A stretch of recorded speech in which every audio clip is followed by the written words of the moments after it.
My new book, Facts That Aren't True, is out now. Don't forget about my other book, Rational Answers to Stupid Questions. Click the link in the description now.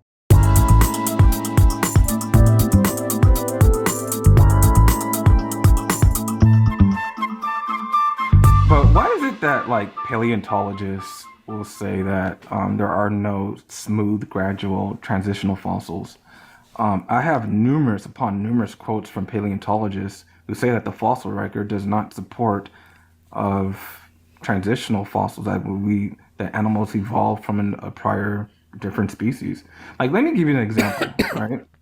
Do you have like the actual book, or do you just have a single line? Because you know that a sentence can be embedded within a paragraph where they're really not saying what you think they are just based on the sentence. I mean, I think that's what they're saying. Like, it's not taken out of context or anything like that. Okay. Yeah. Oh, this is from Niles Eldridge from Columbia University, American Museum of Natural History. Does that name sound familiar, Niles Eldridge? Yeah, he and Stephen Jay Gould came up with punctuated equilibrium. Yeah, and this is what he wrote, and I quote, "He, Darwin, prophesied that future generations of paleontologists would fill in these gaps by diligent search. 120 years of paleontological research later, it has become abundantly clear that the fossil record will not confirm this part of Darwin's prediction. Nor is the problem a miserably poor record. The fossil record simply shows that this prediction was wrong," end quote. Right. So you know that Niles Eldridge believes in evolution, right?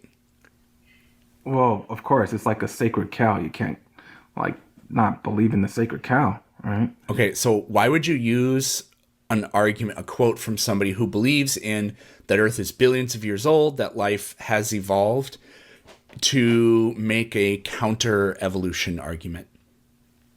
Because the fossil record is something that should support the evolution fairy tale. Yet it doesn't. Well, it fully supports it. It doesn't necessarily, like in all cases, support it. Because you don't understand what gradualism versus punctuated equilibrium is. Yeah, speaking of punctuated equilibrium, Stephen Gould, he postulated that because he had to come up with a haddock explanation for the reason why fossils just, immediately appear within a time frame, right? So he had to come up with that to explain away the fact that gradualism is not real. Right. So there's too many things to talk about with respect to this.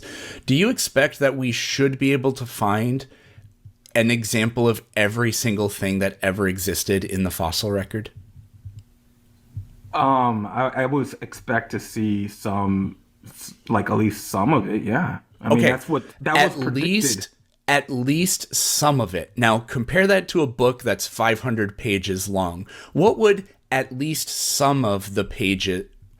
How many pages would a book that has at least some of the pages in it have? I don't understand your question. Okay, so let's take the Bible, for example. Let's say we find a Bible from the year 200, extremely, extremely early, right? Let's say that it's missing about, I don't know, a third of the text, right? Do you think that, therefore, we should assume that the rest of the text was the entirety of all the rest of the text either was completely invented after the fact, or do you think we should assume that those missing pieces was just the Barney the Dinosaur theme song written over and over again, but for some reason those parts disintegrated? Yeah. Do either of those really make sense? Yeah, that doesn't really make sense. Right.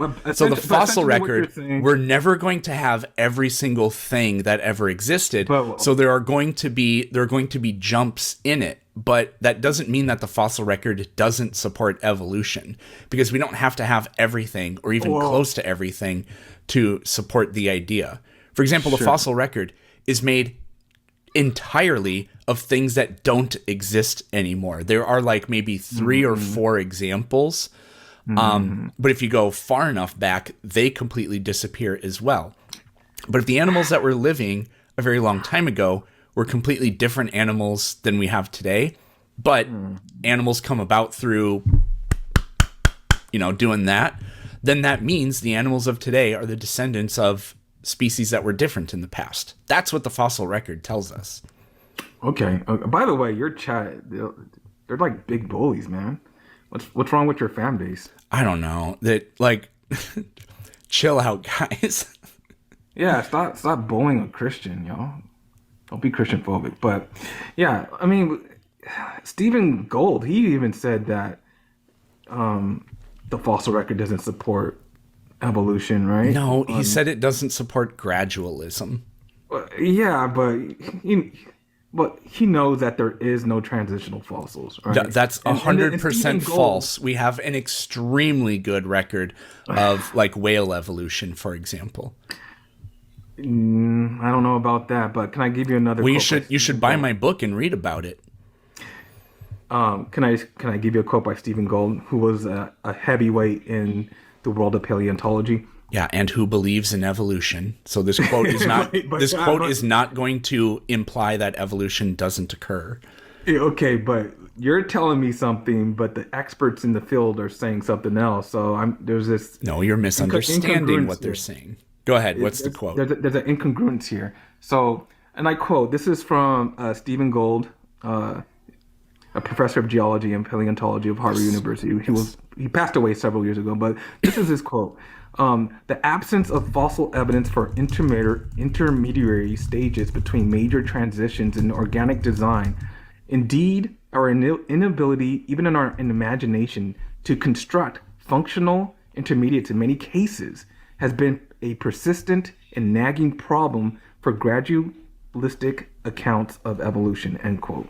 Yep. Do you agree? It has been a thorn in the side for gradualistic accounts of evolution. He believed in punctuated equilibrium, which is the idea that species fairly dramatically change in relatively short periods of time. So let me give you an example of what punctuated equilibrium sort of is. So giraffes today have very, very, very long necks, right? Sure do. Mm-hmm. Okay.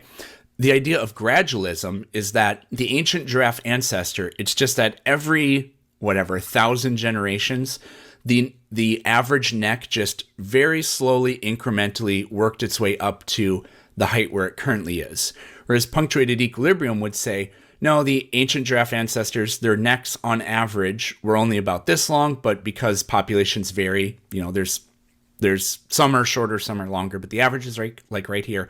And then for whatever reason, usually because of dramatic changes in like the environment or whatever, in a very short period of time, which even hundreds of years is the blink of an eye in geologic time, they evolve or whatever into a population where the necks get significantly longer in a short period of time and then sort of stay there for a while. And then boom, it's a stair step instead of a ramp. That's what punctuated equilibrium is. I've heard these ad hoc explanations before, but there are life forms, many organisms actually, that have been anatomically the same, just in pretty much, what do they call them? Like living fossils, or just like fossils like embedded in ginkgo amber? trees and a couple of species of horseshoe crab. And so the coelacanth isn't really a good example because the ones in the fossil record are actually different species of them. And we have organisms like almost perfectly preserved in like, what do they call it? Ember sap, right? And, like insects and stuff. I've seen these people say, where's the evolution? Yeah, where's the evolution? Like, have you sequenced its DNA? Do you know that it's actually identical? I don't know, but it's like nobody has. It's anatomically, like, and physically indistinguishable from creatures that are today. So you're telling me after 100 million years have elapsed, that